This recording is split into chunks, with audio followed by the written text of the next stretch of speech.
Buenos días, confírmeme por favor si me pueden escuchar para que comencemos la clase.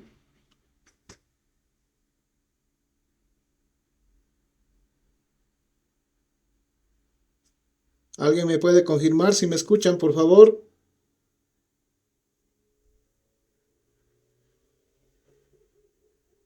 Sí, se le escucha, doctor. Bueno, gracias, buenos días. Vamos a comenzar entonces nuestra clase del día de hoy. Vamos a ver un nuevo tema que se refiere fundamentalmente a la parte del diseño metodológico dentro de la metodología de la investigación. Bueno, empezamos por la siguiente pregunta, ¿no? Que está justamente planteada de una manera en la cual buscamos justamente establecer la importancia de un diseño. Y dice la pregunta de la diapositiva que seguramente ven en pantalla, y si no, por favor, me interrumpen para que efectos de que pueda corregir el problema. Dice, ¿por qué investigar sin un diseño es como construir sin planos? Bueno, un investigador puede tener un buen problema y buenos instrumentos, pero sin diseño metodológico, sus datos pues no van a responder a las preguntas. Eso significa que tener claro qué se quiere investigar no es suficiente si no se decide de antemano cómo se va a producir el conocimiento, los datos que se recolectan, que pueden ser correctos y aún así no servir para responder a la pregunta original. El diseño metodológico, consiguientemente, es el conjunto de decisiones que determinan cómo se va a producir el conocimiento, no solamente cómo se va a recolectar los datos. Y esta distinción es importante, puesto que mucha gente confunde el diseño metodológico con la elección del instrumento. Por ejemplo, decidir si se va a usar una encuesta o una entrevista, como habíamos visto en los temas precedentes. Por eso, es solo una pequeña parte todo esto, ¿no? El diseño involucra decisiones previas y mucho más profundas. ¿Qué tipo de conocimiento se busca producir? ¿Con qué lógica se va a razonar? ¿Si se va a intervenir en el fenómeno o solo observarlo? Y si se va a medir en un momento puntual a lo largo del tiempo. 4 decisiones estructuran todo el diseño: tipo de estudio, método general, diseño experimental o no experimental y diseño temporal. Vamos a ver justamente estos puntos del tipo de estudio, el método, el diseño y demás en el presente tema. Estas 4 decisiones no son independientes, cada una tiene consecuencias sobre las demás y obviamente debemos tomarlas de manera interdependiente. De manera que logremos justamente que existe una coherencia interna, ¿no? Y se eviten esas incoherencias también, tomándolo desde el punto de vista, digamos, en el no cumplimiento, que si no las tomamos en cuenta podrían justamente llegar a interferir en todo lo que significa el producto final del trabajo de investigación con relación a lo que se busca.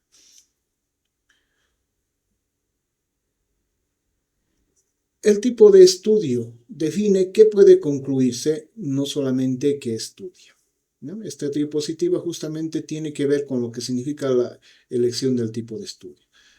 Ahora, elegir el tipo de estudio incorrecto no solamente va a arruinar la recolección de datos, sino también nos va a dificultar en las conclusiones que se puede extraer del proceso de investigación. Habíamos visto en los temas precedentes cuál es la importancia, por ejemplo, de establecer procesos y protocolos a través de los cuales podamos nosotros ser rigurosos en términos de lo que significa la investigación, ¿no? En ese sentido, imagínense ustedes tener una conclusión errónea, no aportaría nada pues al proceso de investigativo. Este es un punto que conviene entender desde el principio. El problema no aparecerá solamente cuando se recolectan los datos de una manera inadecuada, sino cuando vamos a llegar a las conclusiones que también obviamente van a ser erróneas, si es que no tomamos en cuenta y en precaución esto. Si el tipo de estudio elegido no corresponde a la pregunta formulada, los datos pueden ser perfectamente válidos si obviamente realizamos un proceso de levantamiento de información cumpliendo los protocolos, pero aún así no permitir que las afirmaciones que el investigador quiere hacer sean justamente respaldados a partir de unas conclusiones que se infiera todo este proceso. Entonces, consiguientemente, la pregunta de investigación determina el tipo de estudio y no al revés. Un error frecuente en la elaboración de proyectos de investigación es que a partir del tipo de estudio se van eligiendo por preferencia o por familiaridad, es decir, tratando de adaptar a la manera en la cual nosotros vamos a tomarlo de una manera más sencilla, es decir, adaptando. Pero ese no es el proceso, no es el protocolo requerido. Simplemente con eso estaríamos sesgando la información. La secuencia correcta tiene que ser a la inversa. Primero formular la pregunta y a partir de esa pregunta justamente determinar el alcance del estudio, ¿no? Ejemplo, un estudio sobre el rendimiento de una aplicación y uno sobre actitudes de los usuarios pueden usar los mismos instrumentos, pero pueden producir tipos de conocimientos diferentes, ¿no? Entonces, en este caso, con el ejemplo que les he dado, ¿no? El instrumento no define el tipo de estudio, ¿no? Porque varios investigadores pueden aplicar encuestas a los mismos participantes. La diferencia va a estar en que uno va a medir tiempos de respuesta y otro va a medir percepciones en el ejemplo que les mencioné hace un momento. Y a partir de ello, obviamente, vamos a producir conocimientos completamente distintos que no van a ser comparables pese a tener a los mismos participantes, es decir, los sujetos de estudio son los mismos y obviamente también en términos de lo que significa el instrumento va a ser el mismo, pero los resultados van a ser diferentes y las conclusiones también. Ahora veamos un poco cuando se refiere a lo que implica el nivel exploratorio, ¿no? Es decir, ya empezando a mapear todo lo que significa este proceso, este protocolo. Bueno, la exploración se justifica cuando el fenómeno es poco conocido, ¿no? Y no hay una base suficiente para formular hipótesis precisas, ¿no? Esto significa que el nivel exploratorio no se elige porque sea el más fácil o porque el investigador tenga menos recursos. Se elige cuando el estado del conocimiento disponible sobre un fenómeno no permite todavía hacer algunas preguntas cerradas, ¿no? Que uno desearía realizar. Bueno, no solamente ustedes van a ver en el proceso de cuando ya se dediquen a la actividad profesionista, cuando realicen investigaciones o tengan que realizar estudios, de preferencia siempre queremos realizar preguntas cerradas porque son, bueno, en la ingeniería nos interesa lo cuantitativo, ¿no? Entonces, en lo cuantitativo, con preguntas cerradas se puede proceder, más que con las preguntas abiertas que ya entra dentro de las categorías cualitativas. Entonces, por eso justamente a veces el nivel exploratorio nos va a permitir decidir, ¿no? Todos estos aspectos. Bueno, este no es un nivel inferior, ¿no? Como se pretendería mostrar el exploratorio inferior, que está inferior con relación al experimental, por ejemplo. Hemos hablado de esas categorías, solo que ahora estamos abordando desde el punto de vista metodológico, ¿no? Sino que cuando tomamos en cuenta lo exploratorio, se constituye inclusive en el único válido, ¿no? Cuando el conocimiento previo es insuficiente para hacer las preguntas cerradas, por ejemplo. Hay una tendencia a valorar otros tipos de estudios, ¿no es verdad? A partir de ello, pero obviamente la justificación de por qué tenemos que entrar en el exploratorio está justamente en la cantidad de información que tenemos y en la sustentación. Ahora, a partir de ello, por ejemplo, cuando consideramos estudiar como estudiantes de diseño digital usan herramientas de IA generativa en proyectos académicos por primera vez, ¿no? Vamos a bajar un poquito más la diapositiva. ¿Ya? Podemos tener un problema de no saber qué variables importan, ¿no? Primero hay que explorar el territorio, en este caso, en este ejemplo que estamos mostrando, ¿no? Entonces, justamente aquí, en este ejemplo, comentando un poco más lo que dice la diapositiva, el investigador todavía, o el estudiante, no sabe todavía las dimensiones de uso que importan. Por ejemplo, si lo que interesaría es la frecuencia, el tipo de tarea, la actitud a los resultados o algo que no se ha imaginado aún, no se sabe todavía qué tipos de estas variables van a ser relevantes. Entonces, la consecuencia lógica es que aquí interesa primero explorar el territorio, es decir, justamente mapear, como estamos hablando del mapeo, el fenómeno antes de intentar medir o explicar todavía con profundidad, ¿no? Ahí la importancia, ¿no?, de este primer proceso. Descripción. Hemos hablado también de la descripción en los capítulos precedentes, ¿no? Aunque lo hemos hecho desde el punto de vista operacionalizable, ¿no? Cuando habíamos hablado de los tipos, por ejemplo, de enfoques tipos de investigación. Aquí metodológicamente, un poco complementando como lo que hemos visto. El nivel descriptivo identifica con precisión las dimensiones de un fenómeno, cuantifica su distribución y establece su estructura. ¿Qué significa eso? Que describir no significa hacer una lista de características observadas de manera informal, sino significa identificar sistemáticamente qué dimensiones tiene el fenómeno, con qué frecuencia aparece cada valor de esas dimensiones en la población estudiada y cómo, lo más importante, se relacionan estructuralmente esas dimensiones entre sí. La diferencia fundamental entre una descripción informal y un estudio descriptivo riguroso es exactamente lo que justamente concluimos a partir de lo anterior, la sistematicidad, ¿no? Y la precisión que involucra ese proceso de sistematicidad. Ahora, también decimos que produce la base empírica sobre la que se construyen estudios correlacionales, ¿no es verdad? Y explicativos posteriores. Ahora, esta función de la descripción como base para estudios, por ejemplo, de mayor alcance, es la razón por la que una descripción deficiente tiene consecuencias que van mucho más allá del propio estudio descriptivo. Si las dimensiones del fenómeno que estamos estudiando se identifican mal, los estudios que vengan después van a medir, pues, en consecuencia, variables equivocadas, ¿no? Ejemplo, en el ejemplo de la diapositiva nos dice describir el perfil de uso de Figma, por ejemplo, una plataforma en estudiantes universitarios bolivianos, incluyendo la frecuencia, tipo de proyecto y satisfacción reportada, ¿no? Podemos tomar en cuenta sus elementos. Sin embargo, puede que existan otros, ¿no? Y por eso nos dice también lo que podemos leer en la diapositiva, que una descripción deficiente va a propagar un error hacia todos los niveles de análisis que se construyen sobre ella, ¿no? Ahora, obviamente, ¿esto qué significa? Significa justamente que sin una descripción previa, ¿no?, realizada, las preguntas correlacionales que podamos generar a partir, por ejemplo, del ejemplo descriptivo que acabamos de leer, no van a tener dónde apoyarse, ¿no? Van a propagar un error hacia todos los niveles de análisis que se vayan construyendo sobre la base, por ejemplo, descriptiva, ¿no? Entonces, justamente los errores de la descripción no se quedan en la descripción. Esa es un poco la conclusión con relación a esta diapositiva. Se amplían en los estudios posteriores que podamos usarlas como punto de partida. He ahí el riesgo, ¿no?, de la importancia de que el proceso descriptivo tenga también la rigurosidad suficiente. La correlación. También hemos hablado lo relacionado con la correlación, ¿no?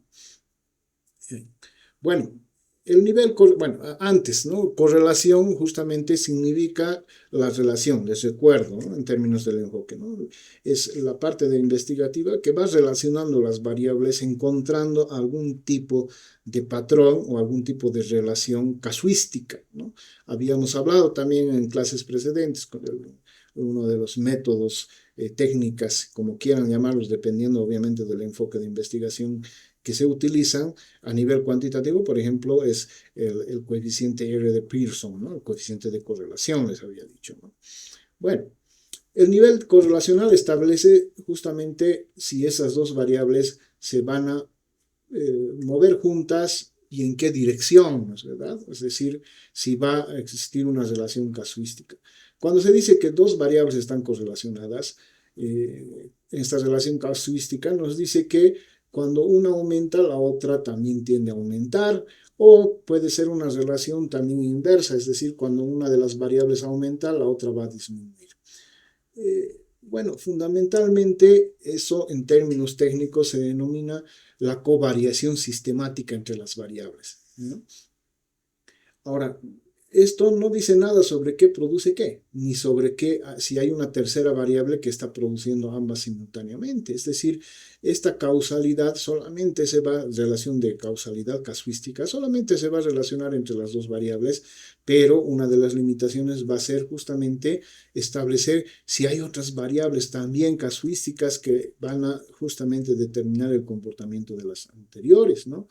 Ahora, en ese sentido, justamente puede existir un error por falta justamente de una exploración suficiente en las cuales justamente las variables que aparentemente están correlacionadas, ¿ya?, no tengan la suficiente información de otras que las vayan generando. Es decir, podemos encontrar una falsa, ¿no? Una falseada relación casuística de causa y efecto, ¿no? Entonces, justamente pues, la exploración aquí también nos sirve bastante en el sentido justamente del mapeo inicial para poder establecer las variables con precisión. Vamos a ver en el ejemplo, nos dice establecer si el dominio justamente de los lenguajes de programación, en este caso los protocolos HTML, CSS, entonces se asocian con la usabilidad percibida de interfaces estudiantiles. Bueno, estamos relacionando una relación de causa-efecto entre el dominio y la usabilidad. La asociación puede existir, ¿no? Sin embargo, para efectos de poder determinar una relación casuística, vamos a decir así, establecida a partir de los elementos suficientes para poder establecer de una manera contundente de que esa es la causa fundamental, va a requerir pues un diseño distinto, ¿no? Para que se pueda demostrar. Vamos a ver ahora el nivel explicativo, ¿no? El nivel explicativo nos dice cuándo y por qué se puede preguntar por qué, ¿no? Valga la redundancia, ¿no? En la explicación justamente hablamos ya del por qué se está generando, ¿no? Bueno, el nivel explicativo es el que va más lejos en la cadena del conocimiento. En la diapositiva ven ustedes formula hipótesis causales y diseño de procedimientos, ¿no? Es decir, está explicando, va un poquito más allá inclusive de lo correlacional. No solo describe cómo es un fenómeno ni establece cómo las variables se asocian como la parte correlacional, sino que formulan hipótesis sobre qué produce qué y diseña además procedimientos que permiten determinar si esa hipótesis es sostenible o no, ¿no?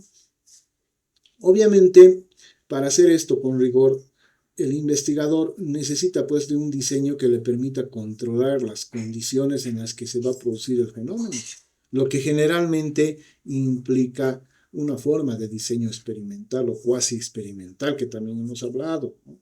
Y solamente sería válido cuando existan suficientes bases empíricas previas derivadas de estudios descriptivos y correlacionales, ¿ya? A veces esta condición es la que frecuentemente se ignora. Formulamos hipótesis causales sin tener una base descriptiva y correlacional previa, ¿no? Y esto obviamente es como construir algo sobre un terreno no conocido. Las hipótesis que no están ancladas en evidencia empírica, sino en suposiciones, pueden estar completamente equivocadas al final, ¿no? Y darnos obviamente una información errónea sobre cómo funcionaría el fenómeno, ¿no? Entonces, obviamente, con lo que estamos pretendiendo justamente ahora demostrar a partir de esta diapositiva es que el nivel de uso metodológico, ¿no? De los niveles que estamos estudiando requieren pues un apoyo previo, como en el caso explicativo, ¿no? No podemos hacer algo explicativo si no tenemos explorado el mapa, no tenemos descrito las condiciones, las características o encontrar las relaciones entre las variables, las relaciones finales, ¿no? Nos podría llevar pues a errores absolutos en los cuales podrían invalidar incluso toda la investigación. Ejemplo, determinar si la instrucción es explícita en principios de accesibilidad reduce los errores de contraste en interfaces estudiantiles, ¿no? Instrucciones explícitas, y estamos hablando de accesibilidad para los errores de contraste en las interfaces, es decir, en el uso justamente de esto. Entonces, miren, saltar a lo explicativo sin pasar por lo descriptivo y correlacional podría inducirnos a errores, por ejemplo, en este caso de este ejemplo, ¿no? ¿Por qué? Porque justamente podríamos encontrar inconsistencias, ¿no? Encontrar, por ejemplo, que los errores de contraste en las interfaces no tienen nada que ver con las instrucciones explícitas, ¿no? Es un proceso que incluso podría intervenir más allá de lo que significa esa instrucción en las limitaciones, por ejemplo, de las capacidades técnicas que tienen los estudiantes para utilizar esas interfaces, ¿no? Entonces, se dan cuenta, estamos entrando en una explicación sesgada, errónea, y las conclusiones que podríamos derivar de ella, obviamente, no nos van a conducir a un lado. Seguimos. Bueno, un poco sistematizando los 4 niveles, ¿no? Este cuadrito nos muestra. Nivel exploratorio, ¿no? La pregunta es, ¿qué hay aquí? La condición de uso para este nivel exploratorio es un fenómeno poco estudiado, por ejemplo, el uso de IA generativa en proyectos académicos de diseño, ¿no? ¿Por qué el uso de IA generativo? Porque la IA como tal, también habíamos dado varios ejemplos también en las clases precedentes, no está, digamos, todavía como una tecnología ya antigua de uso, digamos, que desarrollado de décadas, ¿no? No, tienes apenas unos años, ¿no? En Bolivia, recién desde el 2023 para adelante, 24, ¿no? Es decir, hace unos 2 o 3 años atrás, empezado recién a utilizarse, hoy se usa obviamente, pero no hay tampoco a nivel mundial, ¿no? Hace 5 años atrás no había todavía por lo menos ese uso general. Entonces, una condición es un fenómeno poco estudiado aún, ¿no? El descriptivo, la pregunta en cuestión es cómo es, ¿no?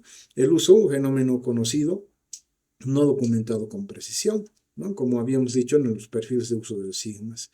Correlacional, ¿qué relación existe? Variables identificadas, relaciones no medidas, es lo que significa el uso, ¿no? La condición de uso, ¿no? Para especialmente establecer relaciones casuísticas, ¿no?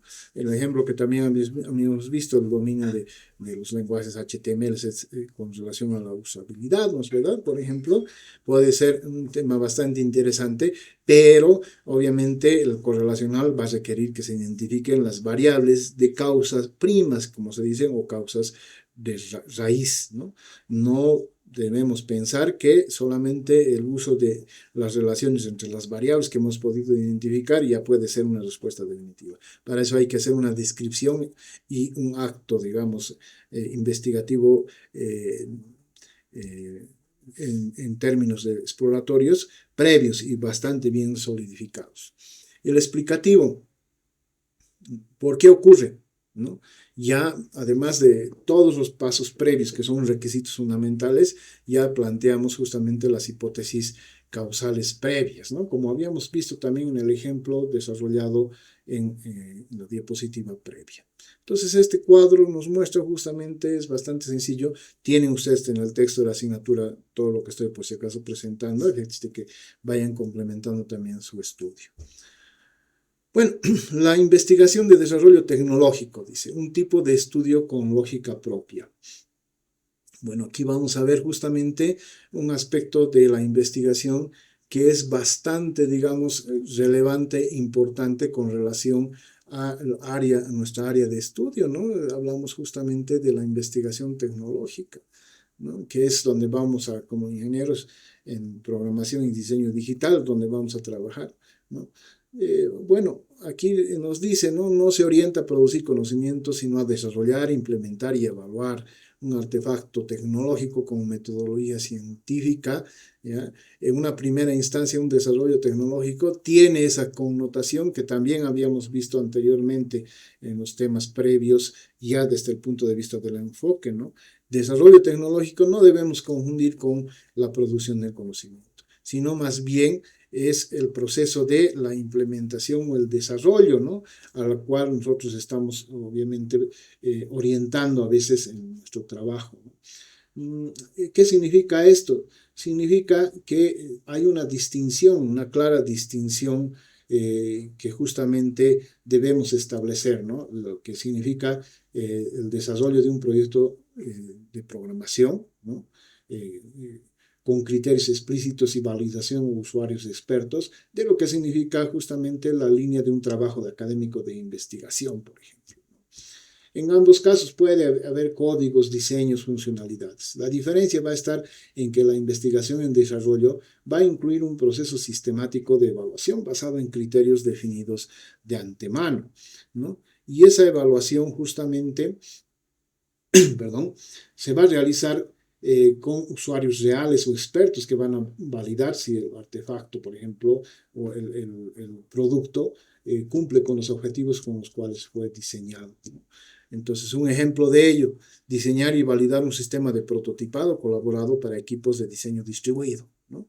Entonces, justamente si queremos que funcione este proceso del prototipado, de la evaluación de este diseño del proceso prototipado, debemos tener una evaluación metodológica rigurosa, ¿no? Entonces, a partir de ello,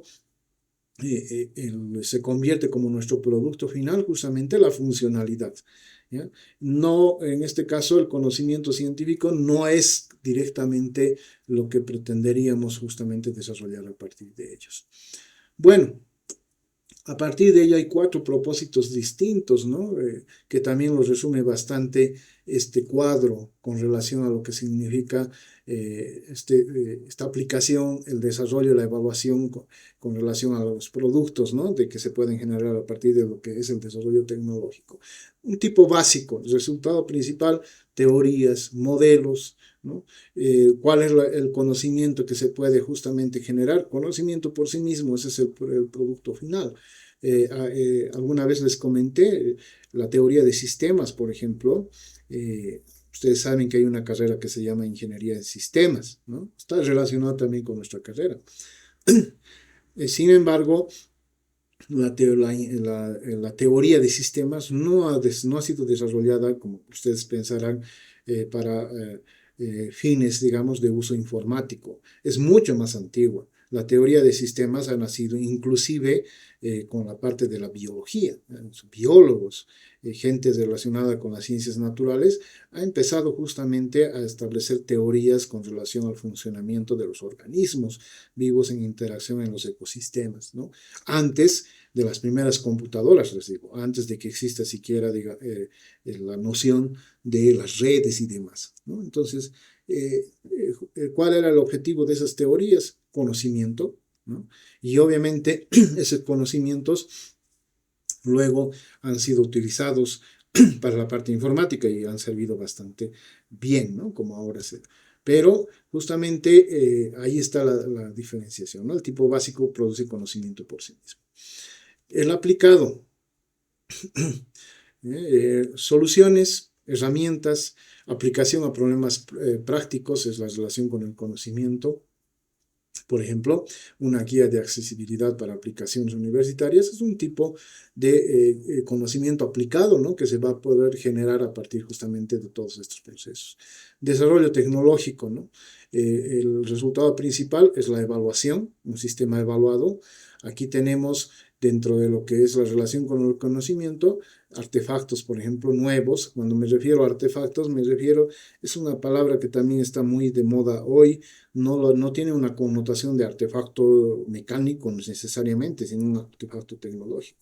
Si han utilizado ustedes algunas IAs hoy, van a ver que dentro de lo que significa la especificación del uso, en algunas IAs, hay una palabra que se llama artefactos, ¿no? Artefactos es para efectos de que la IA pueda activar, ¿no? Estos artefactos a efectos de facilitar el trabajo con los usuarios. Por ejemplo, el cowork que se denomina, ¿no? Y a partir del cowork se activan artefactos para, por ejemplo, facilitar la operatividad con los archivos, renombrarlos a partir de la IA, o sea, me refiero masivamente, ¿no? Un ejemplo también de esto es la plataforma con prototipado, ¿no? Colaborado. La fase de conocimiento, el tipo de conocimiento evaluativo, ¿no? Que implica justamente ya también otra categoría de trabajo, y ya se basa fundamentalmente como resultado principal en el juicio con base empírica, ¿no? Es decir, ya emitimos una valoración con respecto a los procesos de investigación que estamos realizando, ¿no? La relación con el conocimiento que nos produce criterios sistemáticos de efectividad. Por ejemplo, el impacto bueno, en este caso del desarrollo LMS, ¿no? De una IA sobre el rendimiento en programación, por ejemplo, ¿no? Entonces nos da, digamos, los elementos suficientes como para poder establecer o sacar un juicio de valor, ¿no? Hay una confusión a veces que suele desarrollarse, ¿no? Cuando no tenemos en cuenta estas categorías. Y la más frecuente es tratar un proyecto de desarrollo tecnológico simplemente como si fuera una investigación básica, ¿no? Un grave error. El método general, la lógica que conecta los datos con las conclusiones. ¿no? El método general no es una técnica de recolección solamente, es la lógica inferencial que determina cómo se va a avanzar los datos desde los datos hacia el conocimiento. Cuando se habla de método general, en este sentido, un poco explicando más este punto de la diapositiva, no se está hablando si se va a usar una encuesta o una entrevista, que sonían técnicas de recolección. El método general, más allá de eso, es la lógica que va a gobernar todo el razonamiento completo del estudio, desde cómo se formula la hipótesis o la pregunta hasta cómo se va a interpretar la evidencia, ¿no? Es la diferencia entre partir de una teoría para verificarla en la realidad o partir de observaciones para construir la teoría. Por eso, también la diapositiva dice, confundirle con el instrumento es uno de los errores más persistentes en proyectos sin formación metodológica. Un investigador puede usar una encuesta con lógica deductiva para verificar una hipótesis derivada de una teoría o con lógica inductiva para identificar patrones que no haya anticipado. En ambos casos el instrumento va a ser el mismo. La lógica de razonamiento en este caso va a ser completamente distinta y esa distinción es la que va a determinar cómo se va a interpretar los resultados, ¿no? Tres métodos generales estructuran la investigación. Bueno, de acuerdo a las categorías epistemológicas de la metodología, hay más. ¿Ya? Lo que estamos aquí explicando solamente son las que común y frecuentemente se aplican al área de la investigación en diseño, ¿no? En programación y diseño digital, ¿no? Entonces, por favor, tomen en cuenta eso, porque hay más, ¿eh? Pero por lo usual son las aplicadas el deductivo, el inductivo y el hipotético deductivo, ¿ya? Justamente cada una de estas tiene un proceso de razonamiento propio y características propias, que vamos a un poco ver ahora cuáles son esas particularidades. El método deductivo de la teoría a la realidad parte de principios o proposiciones generales y avanza hacia conclusiones particulares verificables en la realidad observable. En el método deductivo, consiguientemente, el investigador no va al campo a ver qué encuentra, va al campo sabiendo de antemano qué espera encontrar, porque esa expectativa se deriva lógicamente de una teoría preexistente. Si la teoría dice que X, por ejemplo, ¿no?, produce Y, el investigador diseña un estudio para verificar que efectivamente X produce Y en el contexto específico que le interesa. En cambio, las hipótesis a partir de las hipótesis no se descubren los datos, se lleva los datos para ser contrastada, ¿ya? Entonces, a veces también hay un error en la cual justamente se piensa que con la hipótesis se va a descubrir. No, ya es anticipada de antemano, como la definición de la hipótesis misma dice, ¿no es verdad? Es una suposición anticipada, pero lógicamente establecida, ¿no? Esta es la característica esencial del método deductivo. La hipótesis es anterior a la recolección de datos. El investigador formula primero la hipótesis basándose en la teoría y solo entonces diseña el instrumento y el procedimiento para ponerla a prueba. Ejemplo, si la teoría de carga cognitiva predice que mayor densidad visual produce tiempos de respuesta más lentos, se diseña pues un estudio para verificar en interfaces específicas, ¿no? Y consiguientemente, es el método más productivo cuando existe un cuerpo teórico maduro sobre el fenómeno, ¿no? Aquí, por ejemplo, en este ejemplo, justamente vamos a poder establecer y demostrar siempre y cuando tengamos suficientes proposiciones ya establecidas, es decir, la calidad y también la pertinencia de las hipótesis va a depender bastante de qué conocimientos previos tenemos. ¿Y eso qué significa? Significa que el investigador, como ya ustedes sospecharán, es pues una persona que se pasa leyendo, estudiando, revisando literatura. Literatura me refiero a libros científicos, ¿no? Por supuesto, revistas científicas y demás, ¿no? Entonces, mientras más información tiene, mejor va a poder plantear estas hipótesis, ¿no? Esas son las preposiciones ya establecidas, ¿no? Hacia la verificación de estos contextos nuevos que pretende realizar. El método inductivo de la observación a la teoría. Bueno, parte de las observaciones, dice la diapositiva, parte de las observaciones particulares, ¿ya? Se va a construir a partir justamente de proposiciones más generales y a partir de los patrones que van a emerger. ¿Esto qué significa? Que el método inductivo invierte completamente la dirección del razonamiento respecto al anterior, al que hemos visto el deductivo. En lugar de partir de la teoría para ir a los datos, parte de los datos para construir la teoría. El investigador, por ejemplo, observa el fenómeno de manera sistemática, registra lo que ocurre sin que exista una hipótesis previa, ¿no? Entonces, a partir de ello, justamente los patrones que emergen los va construyendo en categorías y eventualmente en proposiciones más generales, ¿no? Ahora, esta ausencia de hipótesis no significa ausencia de rigor, por si acaso, ¿no? La observación inductiva requiere de un protocolo claro de registro, criterios de análisis definidos y un proceso sistemático para la identificación de esos patrones. Lo que no hay es justamente una expectativa teórica previa sobre qué se va a encontrar. Ejemplo, registrar durante semanas cómo estudiantes navegan un campus virtual sin guía previa e identificar patrones de desorientación desde los datos, ¿no? Aquí en este ejemplo, por ejemplo, el investigador no sabe de antemano qué secciones perdón, van a generar desorientación por parte de los estudiantes, ni qué rutas van a seguir, ¿no? Entonces, ¿qué hace? Observa, registra, extrae los patrones de lo que está observando. Y las conclusiones van a tener validez provisional, porque obviamente luego van a requerir una contrastación adicional, ¿no?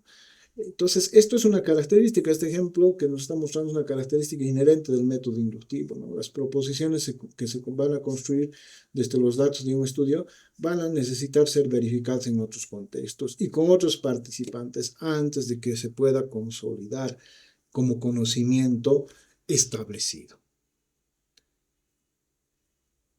El método hipotético deductivo.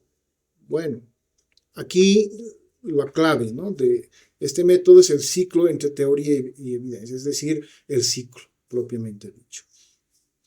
Dice, combina deducción e inducción en un ciclo, ¿no? Hipótesis derivada de teoría, las consecuencias y la revisión de la teoría. Bueno, este método, hay un autor famoso, ¿no?, que él es el que lo ha sistematizado, que es el señor Popper, Karl Popper, ¿no? Y esto obviamente, a partir de su trabajo, se ha constituido en una de las bases del razonamiento científico moderno. ¿Y por qué decimos ciclo? Porque funciona justamente como un ciclo continuo de refinamiento constante del conocimiento, ¿no? El investigador parte de una teoría existente, deriva de ella una hipótesis, deduce qué debería observarse en la realidad, es decir, si esa hipótesis es correcta o no, diseña un procedimiento para verificarlo y según los resultados revisa luego la teoría. Si los datos confirman la hipótesis, la teoría se fortalece. Si la contradicen, la teoría debe revisarse. Ahí está el ciclo, ¿no? ¿La clave está en qué? La clave está en que las hipótesis deben, como dice la diapositiva, ser falseables, ¿no? Debe ser posible que los datos las contradigan. Una hipótesis falseable o falsable, ¿no?, es aquella para que la que existe al menos un resultado posible, que obviamente a partir de ese dato, de esa información, se podría luego refutar. Es decir, que tiene esa capacidad de poder ser refutada, ¿no? No es, porque de lo contrario no sería ya pues una hipótesis, sería una teoría científica, ¿no? Tiene que tener esa capacidad de poder refutarse. Por eso es la capacidad falsable que se dice, ¿no? Falsable, ¿no?, en el sentido de ser cuestionada, reemplazada, ¿ya?, demostrar con la capacidad, con una de las posibilidades de demostrar que es falsa, ¿no?, nos ayuda bastante en este proceso, ¿no? Una hipótesis que ningún dato puede refutar, consiguientemente no hace una afirmación empírica real, ¿no? Ejemplo, contrastar sin instrucción en arquitectura de información reduce el tiempo de búsqueda en interfaces prototipadas, ¿no? Si no lo reduce, la hipótesis se revisa, Bueno, aquí justamente estamos viendo que si en este ejemplo la capacidad al plantearlo de esta forma nos da las posibilidades de que la hipótesis pueda ser refutada, ¿no? Y en ese caso la teoría sobre la que se basa obviamente tendría que ser necesariamente ser revisada, ¿no?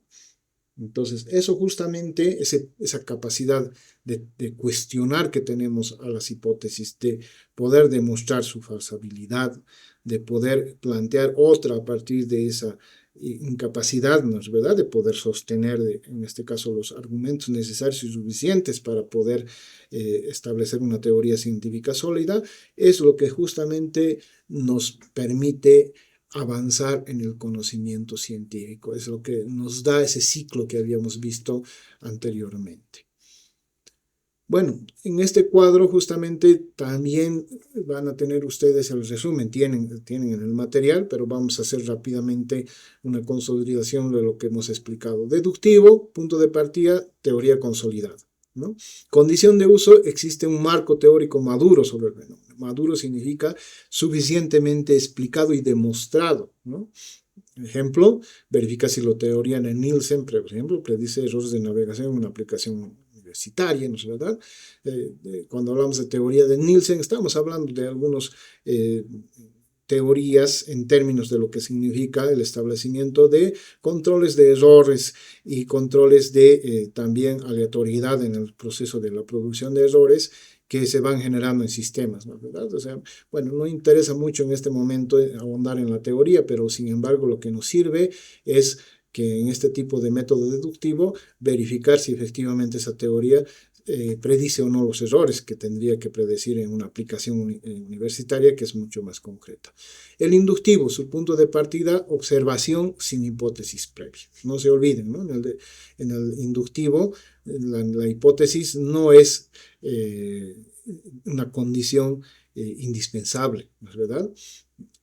¿Cuándo se produce lo inductivo? Cuando hay un fenómeno poco teorizado. No hay suficiente información teórica como para poder establecer elementos necesarios y suficientes para el estudio, ¿no? Por ejemplo, identificar patrones de uso de IA en proyectos, ¿no? Recién les había dicho que estamos en un proceso de estudio de las IAs, entonces todavía hay mucho campo para poder trabajar. Hipótesis deductiva, ¿no? Con relación a este método.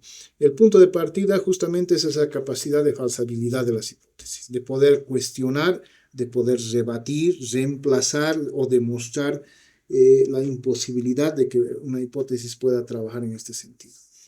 ¿Cuál es, en este caso, la condición de uso? Que existen hipótesis y diseños, ¿no?, establecidos para poder realizar este trabajo de la falsabilidad, de la contrastación, ¿verdad? Entonces, ejemplo, contrastar sin las instrucciones en arquitectura, lo que hemos visto en el ejemplo, ¿no?, reduce el tiempo de búsqueda en las interfaces.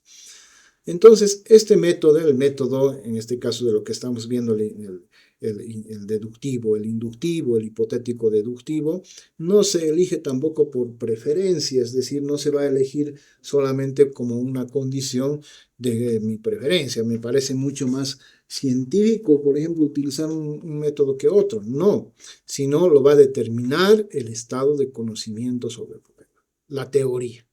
¿Hay suficiente teoría?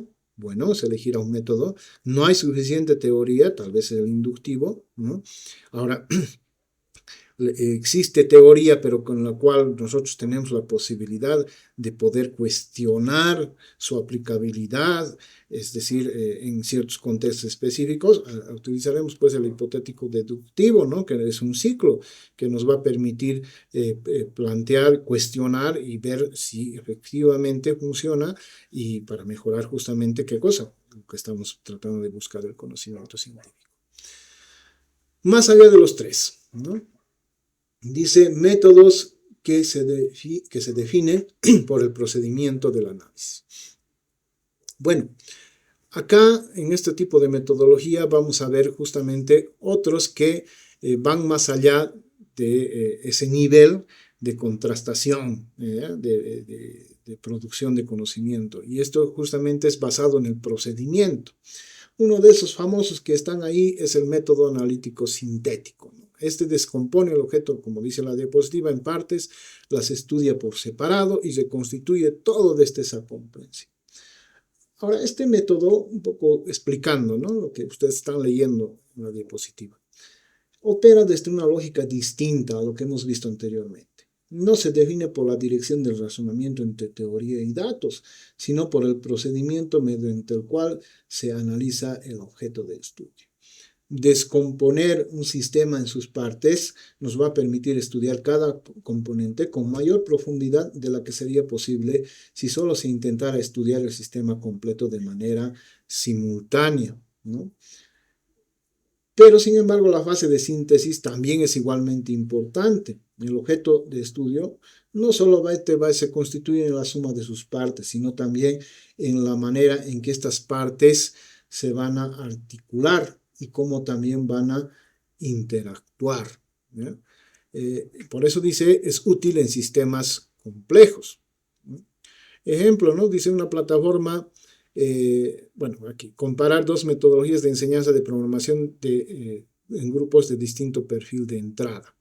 Es un ejemplo que se establece, ¿no?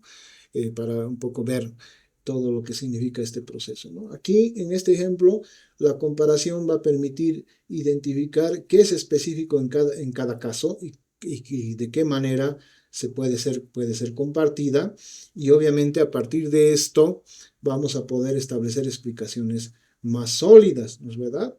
En este caso, al comparar dos metodologías de enseñanza de programación en grupos de distinto perfil de entrada, ilustra bien cómo la comparación puede revelar qué factores van a producir estas diferencias en los resultados, de manera que un estudio, ¿no?, nos pueda dar justamente elementos suficientes para poder establecer esta dinámica comparativa. De no usarlo, nunca podríamos detectarla, ¿no? Ahí la importancia un poco de este método, ¿no?, en este sentido. Experimental versus no experimental, ¿ya? Aquí también vamos un poco viendo la parte procedimental del método, ¿no? Entonces, aquí la diferencia, justamente como dice el título de la diapositiva, está en las conclusiones y no en los instrumentos. Y vamos a ver un poco, ya hemos hablado de los del diseño experimental, pero ¿qué es lo que hacía? El diseño experimental, recordando, permite manipular variables y establecer relaciones causales con mayor certeza. Bueno, aquí la palabra clave es manipular, ¿ya? Es decir, el investigador no observa pasivamente lo que ocurre, sino que interviene activamente en las condiciones del fenómeno, alterando deliberadamente una variable para medir qué efecto tiene sobre otra. Esa intervención deliberada y controlada es lo que justamente permite afirmaciones causales con mayor solidez, ¿ya? Porque si el investigador controló todas las condiciones y lo único que varió fue la variable que ha manipulado, justamente las diferencias observadas en los resultados van a ser atribuibles ¿a qué? A esa manipulación, ¿ya? Entonces, en este caso, hay la importancia, ¿no? Por eso decía la palabra clave es manipular. El diseño no experimental estudia el fenómeno tal como ocurre. Aquí, a diferencia del anterior, se realiza sin la intervención del investigador, ¿no? En este caso, el investigador llega al campo y mide lo que ya está pasando sin alterar nada. No puede controlar qué variables están presentes ni en qué nivel, lo que le va a limitar justamente la inferencia causal, pero le va a permitir estudiar fenómenos en sus condiciones naturales, ¿no? Ahora, lo que distingue a uno del otro no es el instrumento usado, sino el investigador que controla las condiciones en las cuales se va a producir el fenómeno. Tanto justamente el diseño experimental como el no experimental pueden usar, por ejemplo, encuestas, pruebas de desempeño, registros o cualquier otro instrumento. Lo que lo va a diferenciar es si hay o no hay manipulación y control de condiciones. Es decir, en el experimental, como hemos dicho, sí existe un proceso de manipulación previo. En el no experimental, no, ¿ya? Y obviamente esta distinción es la que va a determinar afirmaciones causales que se hacen al estudio final. Por eso se dice que es una de las decisiones más importantes del diseño metodológico, establecer si va a ser experimental o no. El experimento puro, control máximo e inferencia causal sólida. Bueno, es importante verlo, aunque obviamente en términos de condiciones es importante destacar que es muy difícil establecer un experimento puro, ¿no? Hay condiciones en las cuales hay áreas científicas que son mucho más dables para realizar este proceso de investigación que otras, ¿ya? Es muy complicado, por ejemplo, control máximo de todas las variables, ¿no? Por ejemplo, aquí decimos requiere asignación aleatoria de participantes a grupos, aplicación de un tratamiento al grupo experimental y medición comparativa posterior, ¿no? Estos elementos, aleatorización, tratamiento y comparación, justamente nos van a dar la capacidad de producir inferencias causales sólidas. Si alguno de los tres del diseño deja de ser, o sea, si alguno de los tres falla, no se puede controlar, el experimento pues deja de ser puro y pierde su capacidad de establecer causalidad. Ahora, esto es un poco muy difícil, muy complicado, ¿no es verdad? Por el tema de que muchas veces, como casi siempre en la realidad, es mucho más compleja de lo que nosotros pensamos, ¿no? Y no se pueden controlar pues todas las variables que uno esperaría controlar, ¿no? Ahora, obviamente, dependiendo de las circunstancias, podemos tender hacia, ¿no? Que no siempre se produzca. Ejemplo, dice asignar aleatoriamente a dos grupos de estudiantes a trabajar con dos versiones distintas de una interfaz y medir errores, tiempo y satisfacción. Si el único elemento que difiere es la versión de la interfaz, las diferencias son atribuibles a ellas, ¿no? Es decir, aquí tendríamos que estar controlando justamente la aleatorización de los grupos de estudiantes, ¿no? Y obviamente controlar y realizar un control preciso sobre el error, tiempo y la satisfacción, ¿no? Entonces, si lo logramos, obviamente, y encontramos diferencias, el único elemento que va a diferir en las condiciones va a ser la interfaz, que es lo que estoy pretendiendo estudiar, ¿no es verdad? Y bajo esta lógica experimental, obviamente, voy a poder cumplir el propósito que estaba pretendiendo desde el inicio, ¿no es verdad? Entonces, estudiar ese fenómeno en cuestión.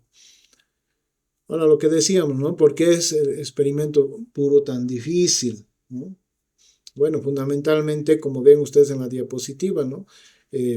La aleatorización es compleja, ¿no? La aleatorización significa asignar grupos al azar, ¿no?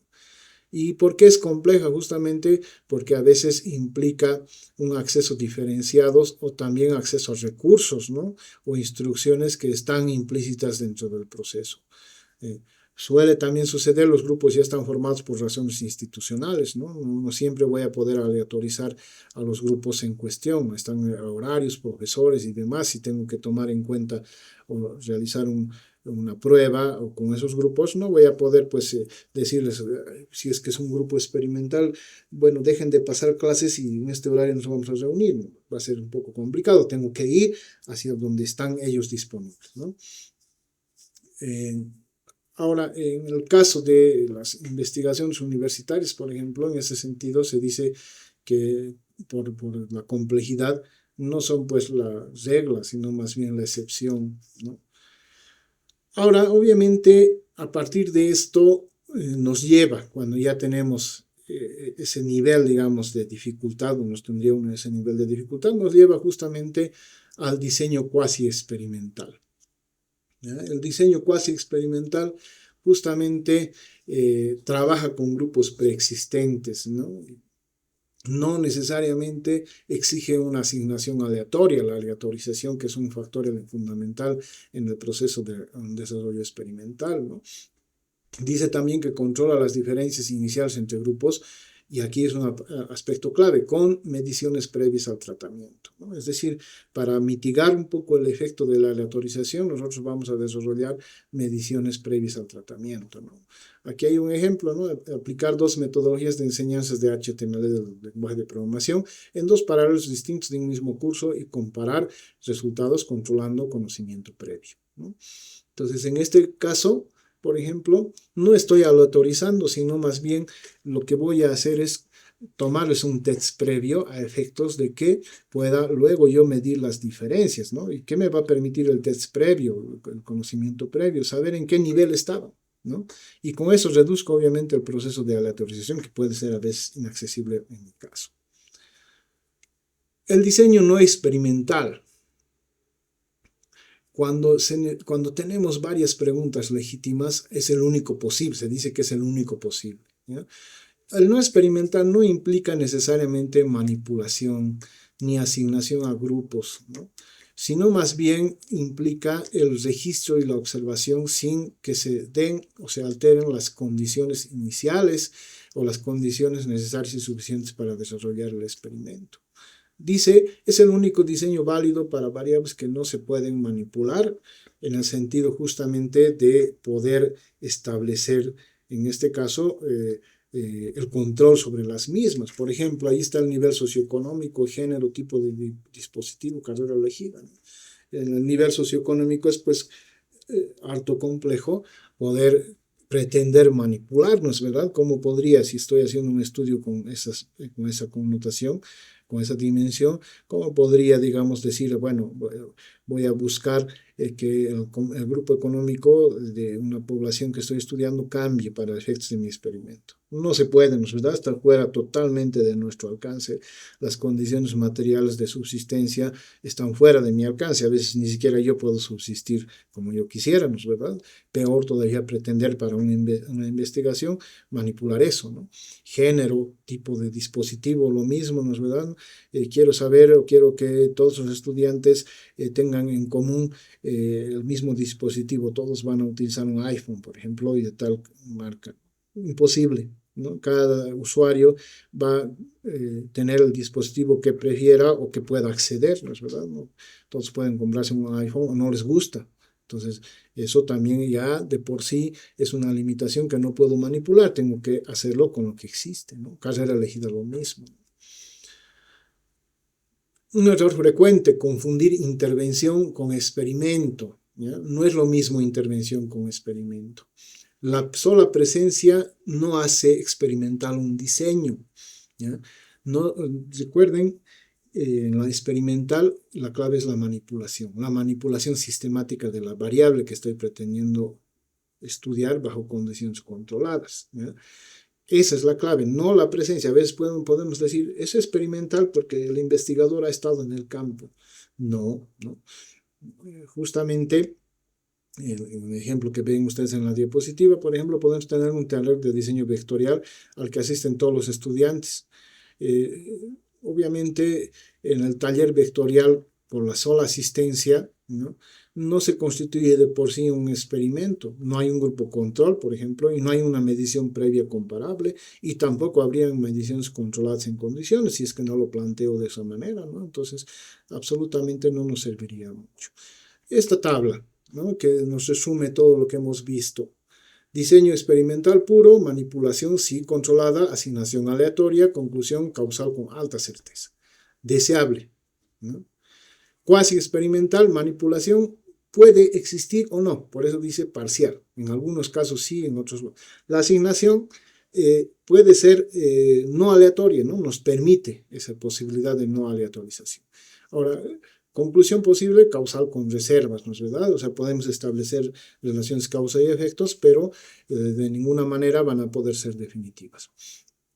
No experimental, no hay manipulación, no hay asignación aleatoria y solamente una conclusión posible es la asociación o descripción de lo que nosotros pretendemos estudiar, ¿no?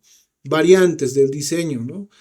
Podemos tener varias variantes: grupo control con postprueba, serie temporal interrumpida, transversal descriptiva, ¿no? El grupo control con postprueba entra dentro de la categoría experimental. Serie temporal interrumpida puede ser casi experimental, ¿no? El ejemplo del experimental, por ejemplo, 12 interfaces con y sin guías, ¿no? Que podemos obviamente tener una variante. Cuasi experimental, el ejemplo, el rendimiento semanal de un sistema ANSI después de una actualización, ¿no? Es decir, estamos interrumpiendo el flujo temporal, y el transversal descriptivo que entra dentro del no experimental, por ejemplo, encuestas sobre herramientas de prototipado, ¿no? Y el ex post facto también, ¿no? Que es no experimental, comparar, por ejemplo, la lógica entre quienes cursaron o no matemáticas discretas, ¿no? Eso no es experimental en el sentido de que no voy a tener una aleatorización, sino más bien voy a comparar el efecto de lo que han cursado un curso de matemáticas discretas, ¿no? Para efectos de mi investigación. El tiempo, la dimensión temporal. Una variable de diseño que define qué preguntas pueden responderse. Bueno, el tiempo justamente determina el tipo de diseño, si va a ser transversal o longitudinal, ¿no? Y justamente esta es una consecuencia de la pregunta de investigación, no tanto de la conveniencia ni de los recursos, no tenemos que partir de ahí en ese sentido, sino más bien de la pregunta, ¿no? Por ejemplo, un diseño transversal no va a poder responder preguntas sobre cambios, evoluciones, por más grande que tengamos la muestra, ¿no es verdad? ¿Por qué? Porque su temporalidad está circunscrita al periodo en el cual se va a investigar, entonces no podemos en ese sentido, por ejemplo, tener conocimiento sobre la evolución. En el caso del longitudinal sí podría plantearse por el tema de que va a estudiar diferentes periodos o ciclos, ¿no? Sin embargo, uno mal implementado va a producir datos incompletos que obviamente nos pueden dar datos erróneos sobre las trayectorias, por ejemplo, que se pueden estudiar después, posteriormente. Bueno, esto ya hemos un poco visto de la parte transversal, del longitudinal también. Ahora, un poco las variantes del transversal y del longitudinal, ¿no? Esencialmente, la variante tendencia, por ejemplo, en cuanto a lo que significa el tipo de temporalidad longitudinal, nos puede, por ejemplo, establecer en la población en distintos individuos, cuando queremos estudiar tendencias, con una viabilidad media, no tan alta en el sentido que son diferentes individuos, por ejemplo, los que pretendemos estudiar, no son los mismos, ¿no? Por eso es media, ¿no? Ejemplo, comparar la competencia en cohortes sucesivas del protocolo CSS, ¿no?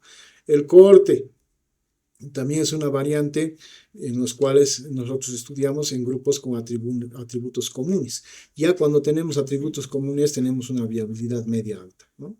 Por ejemplo, los que han ingresado en una determinada gestión cada semestre tienen un atributo común, y es cuál es el ingreso que han podido realizar todos en común en un mismo semestre. La variante panel, los mismos individuos, ¿no? Es baja su viabilidad porque justamente tenemos la dificultad de que los estudiantes han tenido, han participado, digamos, del proceso, por ejemplo, 40 estudiantes medidos al inicio, al final y un año después, ¿ya? Tienen aspectos en común, tienen aspectos que comparten en términos de lo que significa las posibilidades, pero no estamos tomando, por ejemplo, en cuenta que pues, estos estudiantes que han ingresado juntos van a poder concluir juntos, ¿no? Algunos pueden estar en semestres separados, como a veces sucede, ¿no es verdad? Entramos juntos, pero no todos seguimos al mismo ritmo. Algunos compañeros se han quedado, otros llevan una materia solamente conmigo, arrastran otros están adelantados, pese a que hemos ingresado al mismo tiempo, ¿no es verdad? Entonces, obviamente va a repercutir también eso en una deficiencia en términos de lo que significa este proceso. Bueno, la siguiente actividad antes de poder, digamos, terminar la actividad de la presentación, les voy a explicar. Tienen ustedes una actividad práctica, ¿ya? Permítanme, por favor, voy a dejar de un momento compartir.